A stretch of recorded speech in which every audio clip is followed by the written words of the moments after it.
Hello everyone, welcome to ज्ञान दक्ष free classes. सबसे पहले आपका थैंक यू इस चैनल के साथ जुड़ने के लिए। और अगर आप ये वीडियो हमारी पहली बार देख रहे हैं तो अभी सब्सक्राइब कर लीजिए और साथ ही जो बेल आइकन बना है उसे भी प्रेस कर लीजिए। तो गाइस, हम यहाँ एचआर बेसिक सीरीज डिस्कस कर रहे हैं जिसमें हम first and second part already discuss कर चुके हैं। तो सेकंड पार्ट में जो हमने डिस्कस किया था वो था फंक्शंस ऑफ एचआरएम में हमने दो टाइप के फंक्शंस को बताया था, managerial function and operative function. इनके बारे में हमने डिटेल में डिस्कस किया था उस वीडियो में, आप जाके देख सकते हो। लिंक आप डिस्क्रिप्शन बॉक्स में मेंशन है। आज हम उसके आगे स्टार्ट करेंगे।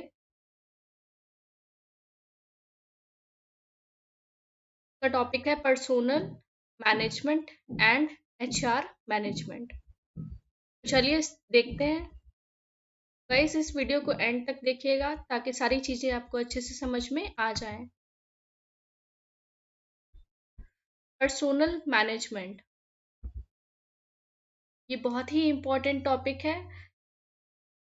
बहुत ही ज़्यादा पूछा जाता है। पर्सोनल मैनेजमेंट एंड एचआरएम में डिफरेंस पूछा जाता है। तो चलिए देखते हैं क्या है। Personnel management involves the task of handling the human problems of an organisation and is devoted to acquiring, developing, utilizing, and maintenance an efficient workforce। ये एक सिंपल सी डेफिनेशन दी गई है पर्सोनल मैनेजमेंट की, जिसमें बताया गया है कि task of handling the human problems. यहाँ पे क्या किया जाता है कि ह्यूमन प्रॉब्लम्स, जो ऑर्गेनाइजेशन में जो भी कोई प्रॉब्लम्स आती हैं उसको हैंडल करने का काम करता है personnel management and is devoted to acquiring, developing, utilising and maintenance. चार चीजें हैं यहाँ पे। उनको एक्वायर करना, यहाँ एक्वायर ह्यूमन यानी कि एम्प्लॉयज की बात हो रही है, उनको डेवलप करना, उनको यूटिलाइज करना। यूटिलाइज मीन्स उनकी स्किल्स या एबिलिटीज को उनके हिसाब से हमें यूटिलाइज करना, मतलब उनको अप्लाई करना या यूज करना जो कि बेनिफिशियल हो ऑर्गेनाइजेशन के लिए भी और एक इंडिविजुअल को डेवलप करने के लिए भी। नेक्स्ट पॉइंट है उनको मेंटेन करके रखना। मेंटेन करके रखना बहुत ही ज़रूरी हो जाता है। इसमें क्या होता है कि एक्चुअल एंड स्टैंडर्ड से उनको मैच करा के गैप को आइडेंटिफाई किया जाता है। जो हमने फर्स्ट पार्ट में देखा था कि एक पूरा साइकिल होता है जिसमें planning, organising, staffing, directing and controlling part होता है। तो वहाँ पर हम गैप को इजीली आइडेंटिफाई कर सकते हैं। तो ये कहाँ आता है? आपका मेंटेनेंस पार्ट में आता है। एंड एफिशिएंट वर्कफोर्स, तो यहाँ पर हम एक वर्कफोर्स का मतलब आपको कलेक्शन ऑफ ग्रुप से है या कलेक्शन ऑफ एम्प्लॉयज से है, जो भी ऑर्गेनाइजेशन में काम करते हैं उनको एफिशिएंटली कैसे मैनेज करना है। ठीक है, आई होप कि आपको क्लियर हो गया होगा। नेक्स्ट पॉइंट देखते हैं।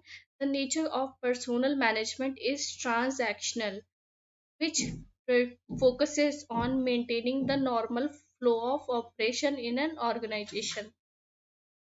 तो यहाँ पे नेचर क्या बताया गया है? ट्रांजैक्शनल नेचर बताया गया है। यहाँ पर ट्रांजैक्शन का हिंदी में अगर मतलब हम देखें तो वो होता है लेन देन। ठीक है, तो ये एक सिंपल सा उन्होंने प्रोसेस बताया कि ये एक ट्रांजैक्शनल प्रोसेस है जिसमें हम लेन देन करते हैं, which focuses on maintaining the normal flow of operation in an organization. जहाँ पर हम फ्लो ऑफ ऑपरेशन सिंपली बताते हैं। ये एक ट्रेडिशनल मेथड था। ये ट्रांजैक्शनल एक ट्रेडिशनल मेथड है इसमें सिंपली क्या करते हैं, नॉर्मल फ्लो ऑफ ऑपरेशन को मैनेज करने का काम किया जाता है within an organisation. Next point देखते हैं। Here a lot of importance being given to devising rules and procedures. It is directed by need to fulfill procedures only। तो यहाँ पर जो मेन फोकस होता था वो सिंपली रूल्स एंड प्रोसीजर, ये कीवर्ड है दोस्तों, ये याद रखिएगा, ये पर्सोनल मैनेजमेंट में यूज होता है। ठीक है, तो ये एक सिंपली रूल्स एंड प्रोसीजर बताता है, फुलफिल प्रोसीजर्स ओनली।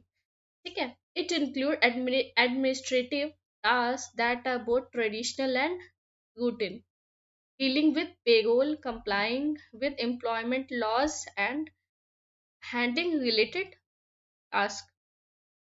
ठीक है, तो ये सारे जो टर्म्स आपको मेंशन है, जैसे कि हो गया पेरोल, कंप्लाइंग विद एम्प्लॉयमेंट, ये सारे टर्म्स हम आने वाली वीडियोस में भी डिस्कस करेंगे डिटेल में। अभी ये इतना जान लीजिए कि ये बेसिक चीज़ें आइडेंटिफाई करता है या बेसिक चीज़ों को मैनेज करने में काम आता है, एंड ये बेसिकली रूल्स एंड प्रोसीजर पे फोकस करता है। नेक्स्ट देखते हैं। नेक्स्ट आपका आता है HRM। HRM focuses on innate ability and enthusiasm of people employed within an organization who make contribution toward the development and recognition of purpose, vision, ethics and objective of an organization। ये बहुत ही common definition दिखाई गई है, ये एक complete definition है। इसमें क्या किया जाता है कि इनेट एबिलिटी, इनेट मतलब जो इनबिल्ट है या अंदरूनी जो एबिलिटीज होती हैं, स्किल्स होती हैं, यहाँ पर एक टर्म यूज होता है KSA, आपने सुना होगा। वो चीज़ यहाँ पे मेंशन की गई है। ठीक है, HRM में वो चीज़ मेंशन की जाती है, knowledge skill and abilities, right, full form है ये। हम आने वाली वीडियोस में आपको और भी डिटेल में डिस्कस करेंगे। अभी इतना जान लीजिए कि HRM KSAs से रिलेटेड है। ये हमारी KSAs होती हैं, ये एम्प्लॉयज़ की होती हैं। And enthusiasm of people employed within an organization who make contribution towards the development and recognition of purpose, vision, ethics and objective of an organization। तो ये उनकी अंदरूनी एबिलिटी स्किल्स को पहचानता है। enthusiasm of people, यहाँ पर people का मतलब यहाँ इससे एम्प्लॉय से है। ठीक है, ये सारी चीजें आइडेंटिफाई करता है या उनको मैनेज करने का काम हमारा HRM करता है। नेक्स्ट पॉइंट देखते हैं। The nature of HRM is transformational which consist of setting goals and incentive to take the organisation and employees to next level of performance and success. यहाँ पर HRM का जो नेचर बताया गया है वो कैसा बताया गया है, ट्रांसफॉर्मेशनल है। वहाँ पर्सोनल मैनेजमेंट में कैसा नेचर था, वो था आपका एक्शनल। यहाँ पर ट्रांसफॉर्मेशन है, तो यहाँ पर ट्रांसफॉर्मेशन एक कंप्लीट चेंज हो जाता है, ये कंप्लीट चेंज देता है विद इन एम्प्लॉयज और मैनेजर, जितने भी लोग काम करते हैं विद इन एन ऑर्गेनाइजेशन। तो ये एक ट्रांसफॉर्मेशनल हो जाता है which consist of setting goals and incentive to take the organisation. ठीक है, आई होप ये आपको क्लियर हो गया होगा। It is methodical approach of developing people. It has subsystems such as career development, performance and potential appraisal, training and development। तो ये एक मैथडिकल अप्रोच है। मैथडिकल का मतलब है मेथड से रिलेटेड, इसमें कई सारे मेथड्स इन्वॉल्व रहते हैं जो कि एम्प्लॉयज को डेवलप करने का काम करते हैं। यहाँ पीपल का मतलब एम्प्लॉयज से है। ठीक है, it has various subsystem such as career development, performance and potential appraisal, training and development. तो यहाँ पे बहुत सारे छोटे छोटे टर्म्स है, जैसे करियर डेवलपमेंट हो गया, परफॉर्मेंस एंड पोटेंशियल अप्रेजल है, ट्रेनिंग डेवलपमेंट। इन सभी को हम आने वाली वीडियोस में और भी डिटेल में डिस्कस करेंगे। अभी एक ओवरव्यू ले लीजिए कि HRM में क्या क्या मेथड्स हैं या क्या क्या अप्रोचेस यूज होते हैं और क्या क्या सब सिस्टम्स हैं जो इन्वॉल्व होते हैं इसमें।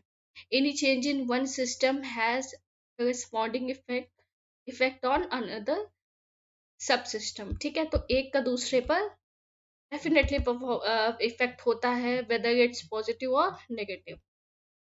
ये सिंपल से 3 पॉइंट्स थे जो हमने आपको बताया अभी। आई होप ये आपको क्लियर हो गया होगा। अगर आपको कोई भी इससे रिलेटेड डाउट है, आप नीचे डिस्क्रिप्शन बॉक्स में मेंशन कर सकते हो।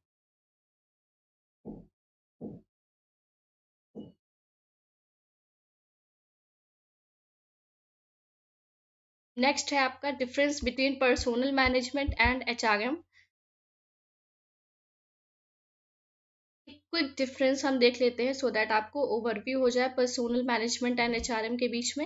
It's a part of HRM so it is limited in scope. ये एक सिंपली HRM का पार्ट होता है। एंड HRM की अगर हम बात करें, it is broader in scope and incorporate task of personnel management. ये एक ब्रॉडर टर्म होता है। HRM जान लीजिए कि ये एक मॉडर्न वे है मैनेजिंग एम्प्लॉयज। ठीक है, ये है आपका ट्रेडिशनल, तो ये डेफिनेटली इसका एक पार्ट बन जाता है।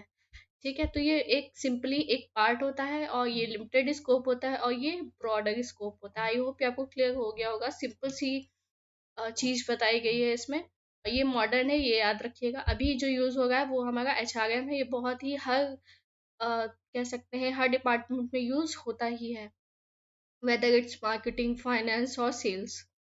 नेक्स्ट हम आपका देखते हैं decision making is slow under personnel management. अब ये लिमिटेड स्कोप है, हर जगह इसका यूज़ नहीं कर सकते हैं, ठीक है। तो देयर आर वेरियस कंडीशंस जहाँ पे हाइपोथेटिकल सिचुएशंस हो सकती हैं, तो वहाँ पर ऐसे सिचुएशंस में हमें डिसीजन लेने में दिक्कत आती है। अगर हम पर्सोनल मैनेजमेंट का यूज़ करते हैं तो हम इसका यूज़ करते हैं, आजकल एचआरएम का यूज़ करते हैं। तो यहाँ पर हम डिसीजंस लेना बहुत ही आसान हो जाता है, इसीलिए हम एचआरएम का यूज़ करते हैं। It includes administrative tasks that are both traditional and routine, dealing with payroll, complying with employment laws, and handling related tasks। एक सिंपल सी डेफिनेशन दी हुई है जो भी हमने पहले भी पढ़ी थी। It include administrative task. यहाँ पर जो मेन फोकस होता है वो क्या होता है, वो हमारा होता है एडमिनिस्ट्रेशन, ठीक है। और यहाँ पर जो फोकस होता है वो हमारा स्ट्रैटेजी बिल्डिंग से रिलेटेड होता है, या हमारी वर्कफोर्स से रिलेटेड होता है। उन्हें मैनेज करने का काम एचआरएम में किया जाता है। बाकी अगर हम मेन फोकस देखें तो यहाँ पर पर्सोनल मैनेजमेंट में एडमिनिस्ट्रेटिव रहता है, और एचआरएम में कहा रहता है स्ट्रैटेजिक या वर्कफोर्स में मेन फोकस रहता है, as one of the primary resource that contribute to the success of organisation. ठीक है, आई होप आपको क्लियर हो गया होगा। सिंपल सी चीज़ है, इसमें एडमिनिस्ट्रेटिव पर्सोनल मैनेजमेंट में बताया गया है, और एचआरएम में हमारा क्या बताया गया है कि मेन फोकस कहाँ होता है, मैनेजिंग वर्कफोर्स को मैनेज करने में या स्ट्रैटेजिक डिसीजन लेने में। नेक्स्ट देखते हैं आपका training and development modules are difficult to access by all employees due to limited scope. ठीक है, तो ट्रेनिंग एंड डेवलपमेंट मॉड्यूल्स जो होते हैं वो डिफिकल्ट हो जाते हैं यहाँ पे एक्सेस करना by the employees due to, क्योंकि यहाँ पे स्कोप उतना नहीं होता है।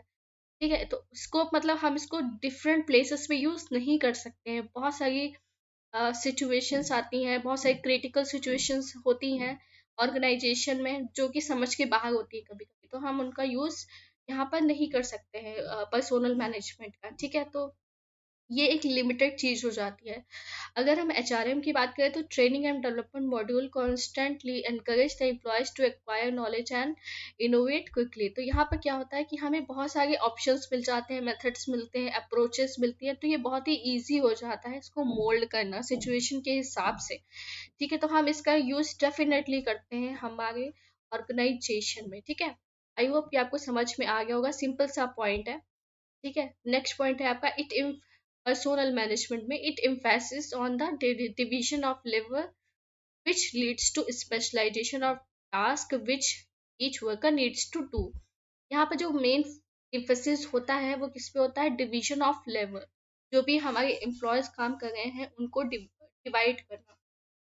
ये मैनेजमेंट के प्रिंसिपल में भी आता है, हम आने वाली वीडियोस में ये भी आपसे डिस्कस करेंगे कि प्रिंसिपल ऑफ मैनेजमेंट क्या होते हैं। यहाँ पर क्या है कि डिवीजन ऑफ लेबर मतलब division of employees which leads to specialisation of task which each worker leads to do. तो यहाँ पर क्या होता है कि हम एम्प्लॉयज के हिसाब से उनको स्पेशलाइजेशन के हिसाब से उनको डिवाइड करते हैं, उनको काम देते हैं। ठीक है, यहाँ पे अगर हम एचआरएम की बात करें, while designing job emphasis is laid on team work and corporation among the employees. तो यहाँ पे जो फोकस होता है ये टीम बिल्डिंग पे काम होता है, टीम वर्क पे काम होता है, कोऑपरेशन पे काम होता है। राइट, यू कैन सी ये टीम बिल्डिंग पे या टीम वर्क पे काम होता है। अगर उन्हें कोई प्रोजेक्ट दिया जाता है तो वो टीम वर्क पे फोकस करते हैं, ना कि हम इंडिविजुअल या ग्रुप ऑफ एम्प्लॉयज क्रिएट करके उनको वर्क देते हैं। ठीक है, तो यहाँ पर मोस्टली क्या होता है, टीम वर्क एंड कोऑपरेशन पे फोकस होता है among the employees. I hope ये आपको क्लियर हो गया होगा, ये सिंपल सा डिफरेंस था between personnel management and HRM. तो गाइस आज के लिए बस इतना ही। क्विक अपडेट्स के लिए अभी सब्सक्राइब करिए और बने रहिए हमारे साथ और भी इंटरेस्टिंग वीडियोस के साथ। और अगर कोई भी क्वेरी आती है आपको, whether it's related to HR और एनी अदर, तो आप कमेंट बॉक्स में मेंशन कर सकते हो। आई होप ये आपको वीडियो अच्छी लगी हो। तो आज के लिए बस इतना ही, तब तक के लिए थैंक यू।